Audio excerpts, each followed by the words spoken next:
the case that we can't afford not to, and that this is the kind of investment that makes our state not just a playground for the rich, right, but rather a playground for all of our kids, and that's really, really important. You are hearing the voice of acclaimed author Heather McGhee, who wrote The Sum of Us, What Racism Costs Everyone and How We Can Prosper Together. She also just spoke to the Children's Alliance here in Seattle about how her work is connected with the world of education. How can we root out racism in the education system? Plus, how can we make our schools safer in a country torn apart by gun violence? And what are the challenges facing the expansion of our state's preschool system? We have a lot to consider here in another education-focused edition of Seattle News, Views, and Brews. I'm your host, Brian Callanan. I'm also host on the Seattle channel. The views expressed here are my own.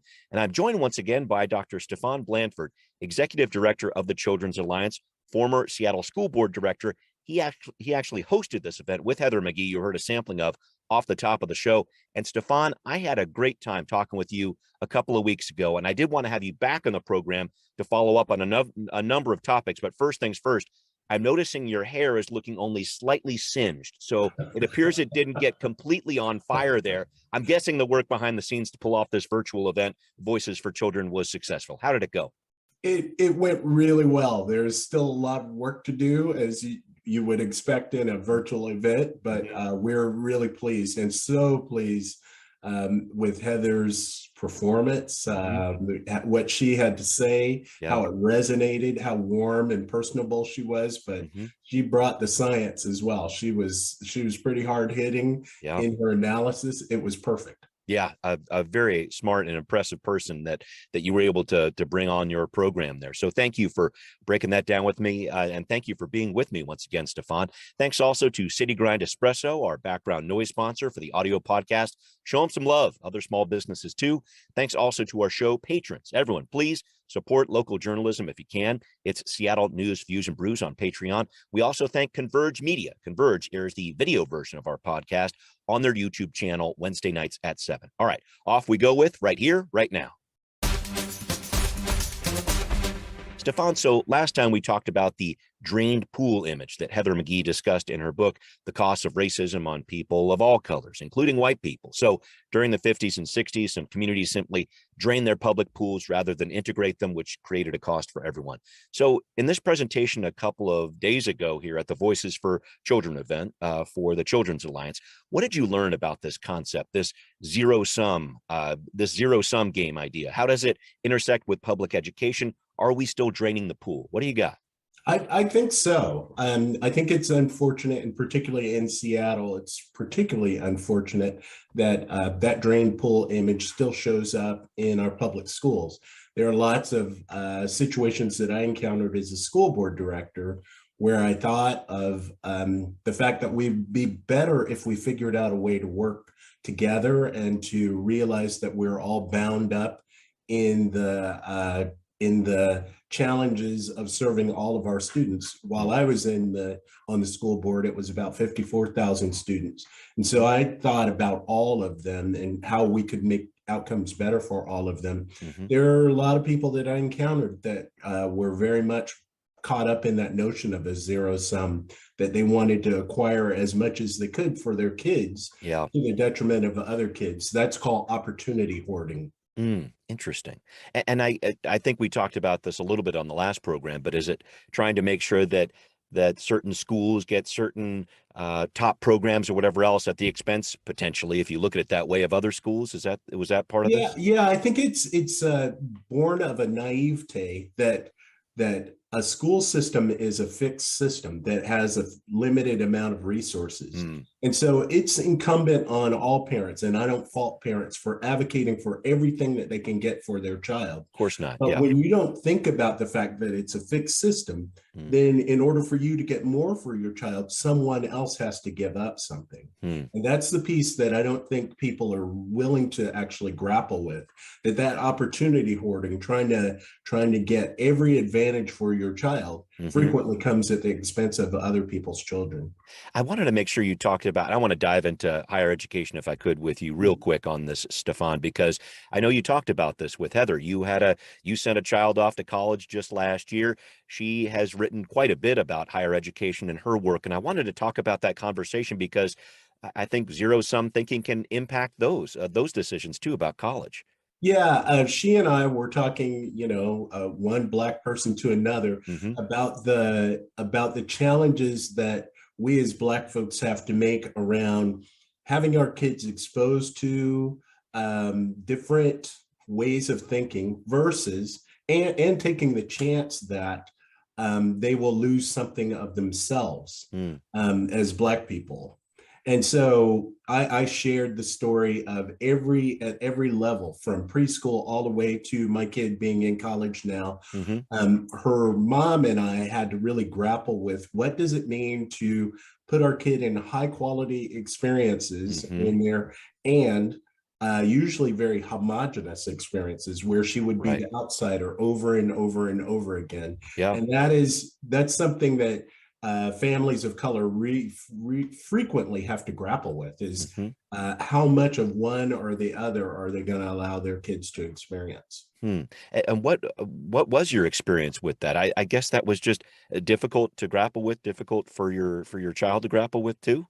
Yeah, ultimately we landed on the idea that having our kid in multicultural experiences, like I had when I was growing up. Hmm. I grew up on a military base, probably as diverse Wow. neighborhood as you can experience. Yeah. And we landed on trying to find opportunities for our kid to experience a wealth of diversity Yeah. in her friends and the relationships and the teachers that she was exposed to, but sometimes at the detriment of what would be considered the best quality educational experience. We define quality in a lot of different ways Yeah. than just the highest grade. In many cases, it's the ability to talk across race, to Mm. engage with people who are different than you. We found that was the most successful opportunity for her. Got it. And just going down this path a little bit further, I think it's so interesting because Heather, in her book, talks about education programs like the GI Bill, for example, Mhm. which was put in place so that GIs coming back from World War II could get some money for education, for home Right. ownership, or whatever else. It ended up getting filtered through racial segregation Yes, too when absolutely. it was executed. And I think the point she's making, and help me out with this, if you can look at this in a larger sense, is that even when we have programs in place that are supposed to level the playing field or whatever else, there's still some very important due diligence that needs to Right. happen to make sure they're administered in an equitable way. Yeah, administered is a good word. We at Children's Alliance spend a lot of time on the administration of policy, so the Hmm. implementation of Right. policy, because it can be voted on in a legislature or in Congress one way, and then actually be on the ground for children and families. It can show up in a very different way. And so Mm. part of our work is to ensure that the legislative intent of bills that are passed in the state legislature actually make sense. So what happened in the GI Bill situation is, in the administrative writing of that bill, they ended up actually figuring out a way to exclude Black and brown folks. My dad and my granddad served in the military, did not Mm. have exposure to the GI Bill, Mm. and there's a huge amount of wealth that is created as a result of access to higher education Right. that we did not experience Mm. as a result. And I'm thinking about that because just I think there's a generational wealth. You think about dollars, but there's almost a generational educational wealth too, Oh if yeah. you will. And maybe I'm using the wrong phrase there, but it seems like that's something that goes from generation to generation as well. Educational opportunity. Yeah, we call it, in the academic world, we call it social capital. Mm. And it Right. is the ability to have resources that are necessary as you're moving up the ladder of attainment and income over time. The ability to be able to reach out to someone that you met in college that helps you to get the first job, or some connections that you have in the business world that Hmm. allows you to get a house, or, to make the kind of connections that allow your family to create wealth that some in our community have, and others do not have at all. I know this from personal experience as someone who did not have a lot of social capital when I was growing up, and somehow very fortunately was able to develop it over time. That it does take some time. And I think about that whole concept of education and wealth, because you got to be pretty wealthy to put someone through college these days. I know it, and you know it. We're both putting kids through college right now. And I think about this. I'll date myself a little bit here. I was at the University of California at Berkeley, go Bears, from 89 to 93. And I recall when I started there, the cost per semester was $680. Now, which is ridiculous to think about right now. Now, over time, it went up to something like $4,000 by the time I was a senior, which is a huge jump if you think about that. But I think the other side to this, Stefan, and backstory on this also, University of California system used to be free for all California residents. It's incredible to think about that, but that's exactly what goes on. The investments that we make as a society into education have changed, and they've changed that game such that it is laid on the student now to incur that debt, to put off decisions like marriage or owning a house or even retirement. It can affect down the line there as well. Can you talk about that part of the issue too? Because I think those rising costs are a big part of education in our country in a lot of different ways. Yeah, it's so funny that you bring up the topic of how much your college cost when you were going through it. Now that we're paying almost $100,000 a year. Wow. Almost, for an elite university, when I know for sure that from the day I entered college to the day I left, there is no way that I spent $100,000 for all expenses. So I know what it's like to see that escalating cost. And it has a profound implication for who can go to college. I was walking across the University of Washington campus, go Huskies, proud graduate, the other day, and I was thinking about who can actually afford to go to that college. It's the flagship institution in Washington State, and it is becoming less and less diverse with people who, experience their K-12 experience in Washington State, partially because the costs are just escalating. Wow. I just wanted to make sure we came back to your discussion with Heather McGhee here, because I'd like to try to get to the point where we can try to dismantle some of these pieces of structural racism that happen in institutions like our education system here. I know that's a massive undertaking, but I know it's something you've been dedicated to in your career too.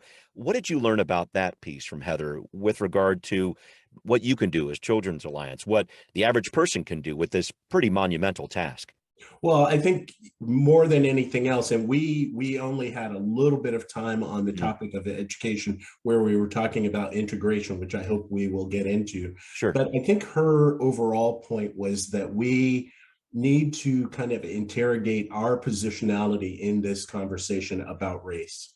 I think she was speaking very eloquently to what we as individuals and we as leaders of institutions need to be thinking about. So there's the personal part, right? We are bathed in, we grow up in these narratives of stereotypes and oppression that we don't really recognize that we're in this river that's taking us in a place that we don't want to go. She asked us to think about that very deeply. And then to think about our role as leaders of institutions and what we do to create a different outcome so that we don't have these large disparities playing out over and over and over again. And I think she did that particularly well. Ultimately, in my mind, if we're not talking about our own positionality in this work, then it doesn't have very much resonance. It becomes performative. It's like putting a Black Lives Matter sign on your front lawn and calling it good, right? Instead of thinking about what is my privilege? What privilege do I bring? And how can I dismantle that and be sure that we're providing opportunities to all people, not based on the color of their skin, but as Martin Luther King said so eloquently, on the content of their character. Right. And does this touch on that integration conversation you had with Heather? Yeah, so I'm the executive director, I'm the board chair for Integrated Schools. Oh, right. Yeah. Which is the national organization that really interrogates white people's choices around where they enroll their kids in school. Mm-hmm. And Heather wrote a book. A chapter of her book is specifically talking about that challenge, which is the fact that since 1954, since the Brown v. Board of Education decision, we've become more segregated. We are more segregated in the United States right now than we were pre-Brown v. Board. And the fact that we are going in the reverse, we are resegregating our public schools, has long-term implications for the trajectory of our country. And so our organization is trying to tease out what is it that is making people not align their values around integration with the actions that they're taking. And I believe that there's a really serious conversation that needs to be held in the country around that topic. One of many serious conversations around education.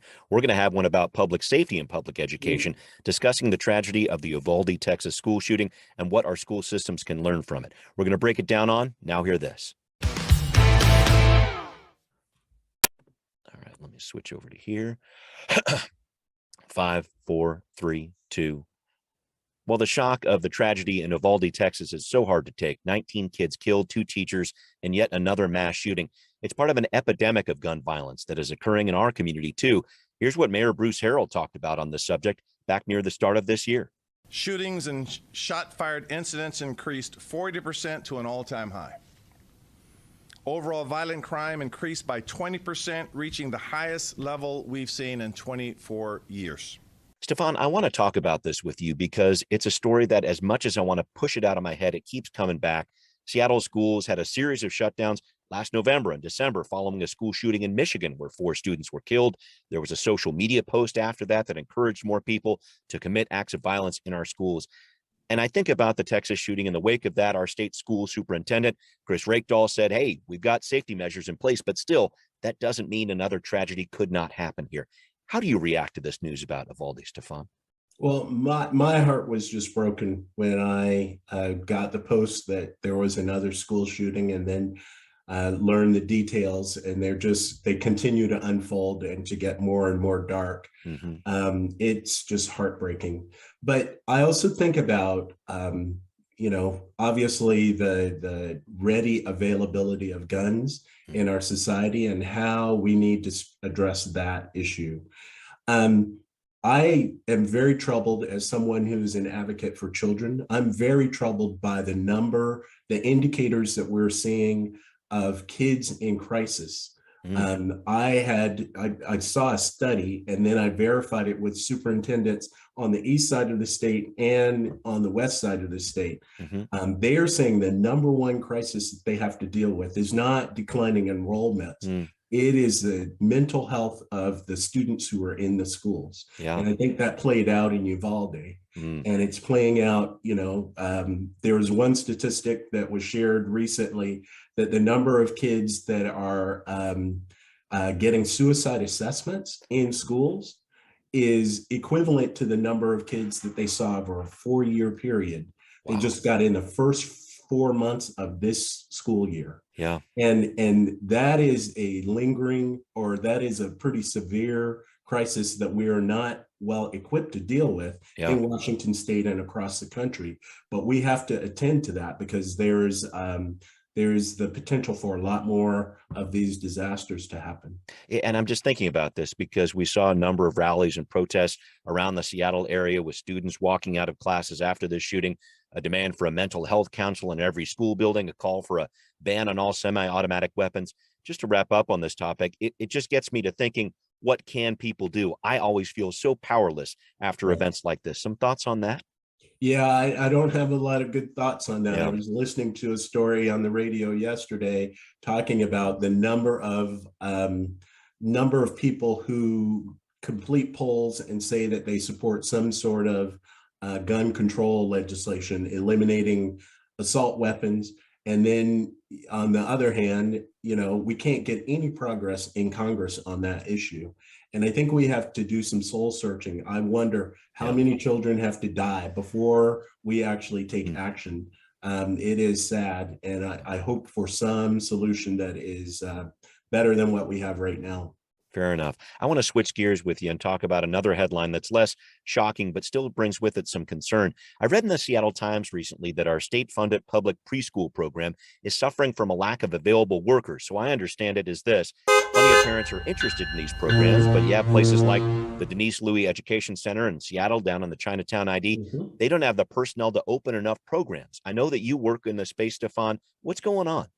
Yeah, I worked in this, we work in this space, and my kid was actually enrolled in the Denise Louie Center in Chinatown. So as I was reading that story, I was reflecting on, could actually see the room that my kid grew up, who's starting college this year. So it is something that I think about a lot, and we at Children's Alliance work on quite a bit.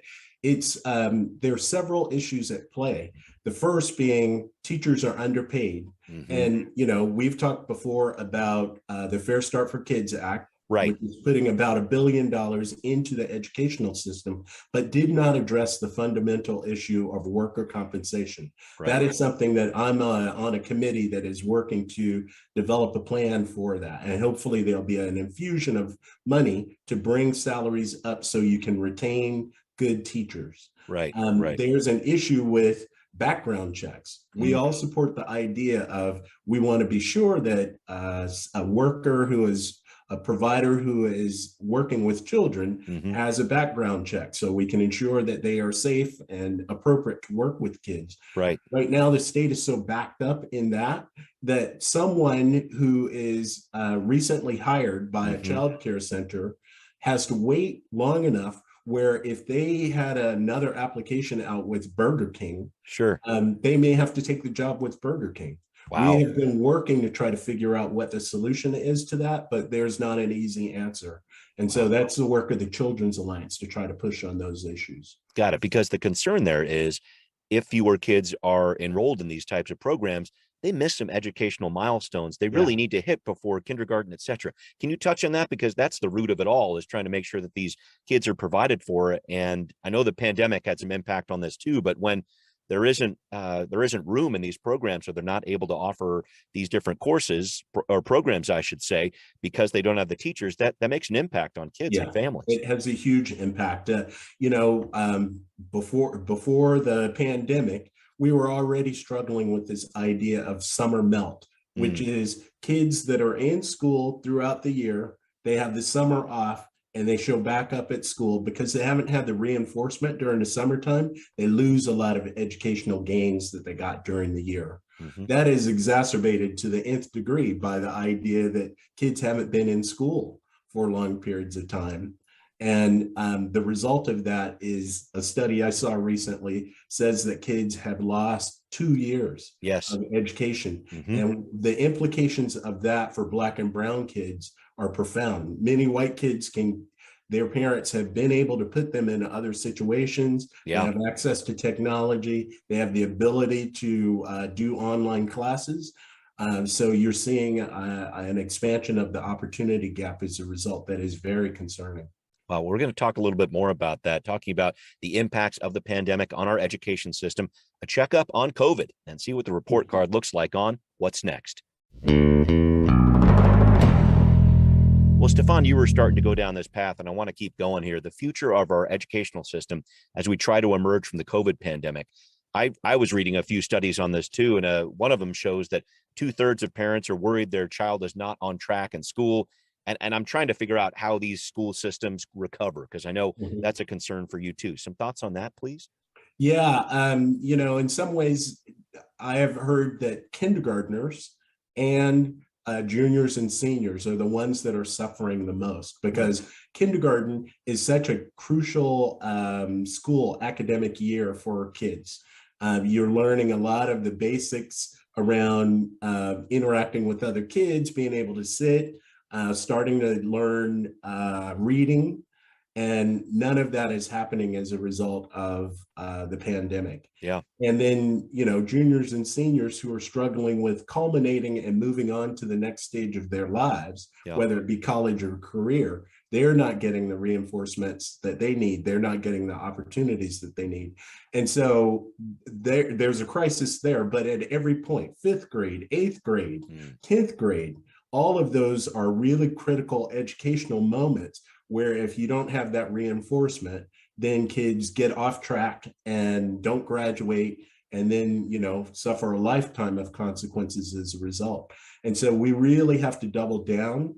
Part of the challenge for public schools is our enrollments are declining. I was going to say, I think a lot of parents said, all right, wow, this looks like trouble. Let's put our kid in a private school, or let's homeschool them, or whatever else. Right. That's kind of part of this phenomenon. Yeah, and unfortunately, you have to have a certain amount of social capital to be able to pull that off. Yeah. And so for those that don't have social capital, you see the gap only grow and have lifetime consequences for those children. And so it's something that I'm hoping that educational systems double down on what are the supports that are necessary, not only academically, but social, emotionally. Yeah. A lot of kids in crisis, right? Yeah. And so we've got to address those issues too. Thank you. You mentioned that earlier, and I think those behavioral issues are massive. And I feel like we're not seeing the full impact of them yet, if you will. I feel like this is something that's going to potentially have a continuing impact on these students. What can school systems do? We hear more about having more mental health advisors or counselors in different schools or whatever else. Is that the path, or I guess it needs to be integrated more into the classroom? Who knows? With the curriculum. Yeah, I think it needs to be integrated more into classrooms, but we're struggling with the pipeline problem. I see. It is hard to get enough certified providers, right? Who can make more money outside of the educational system. Right. And so you can't throw money at this problem. It's got to be an integrated solution where you triage and find kids who are most in crisis and deal with or assign them to the limited number of providers that are out there while you try to rebuild the system. And so there are no easy solutions on this one. And I fear that things are going to get worse before they get better. Well, I do know that you're an optimistic person, though, Stefan, and I want to make sure that I start wrapping up with you and ask this question here. As we wrap up the school year here and head to the next one in the fall here, what kind of outcomes are you hoping for? Are you advocating for? Talk to me about that, please. Well, personally, I think you, as a dad and as a former school board director, you have to be positive. You have to be optimistic that things are going to turn. And I believe that, the number of parents that I talk to who want to be part of the solution, the philanthropists that I get a chance to engage with, they want to be part of the solution. And I think shows like yours that really give us the opportunity to kind of dig down into the root causes and then to hopefully develop some solutions are the ones that add a lot of value. It's easy to criticize Seattle Public Schools or whatever school district for all the failings. And there are some, there's no doubt. Right. But I think taking a positive approach to that and how can I be solution oriented, it makes a lot more sense. And that's something at Children's Alliance we do all the time. Every day we put on our big boy pants and go into battle trying to figure out solutions and trying to make sure that those solutions come from the communities that are most impacted by the choices that we make. Just to touch on that, what is the next battleground for you? Is there something specific the Alliance is focused on right now? Well, I think we are needing to double down on the health crisis. And it is broad. We talked about mental health, but there's also access to health. Sure. Right. There's access to dental services. That's a really big deal. And I think we have to really kind of look at our educational systems and redesign them. The pandemic has given us the opportunity to look at education differently. It doesn't make sense to sit in a chair for 13 years in order to get a degree. For some kids, they can do it in 10. Yeah. Right? For other kids, they need to do it in 14. Yeah. And so how can we think about that differently, particularly given the fact that content can flow far more easily than being stuck in a classroom, in a brick and mortar classroom? Yeah. And so there's lots of different innovations that if we think differently and we aren't wedded to the old way of doing things, which did not work for lots and lots of kids to start off with, you can be optimistic and innovative and come up with solutions that work for the majority of kids. Well, I can't wait to follow up with you on that one, Stefan. I thank you so much. Dr. Stefan Blanford, Executive Director of the Children's Alliance. Thank you so much for talking with me today. It's always a treat to talk with you, Brian. All right, great. Back. I'll come back. You got it. I know we will. All right. And folks, you can learn more about the Alliance at children'salliance.org. Thanks again to our patrons out there, everybody who's listening. It's Seattle News, Views, and Brews, where you can always find out what's brewing in local politics and education. Subscribe on iTunes, Spotify, wherever you might listen. Again, please do become a patron on Patreon if you like what you're hearing. We really could use the support. Thanks also for watching on Converge Media 2. We'll see you soon. Seattle News, Views, and Brews is an independent production of Callanan Media Services. Copyright 2022.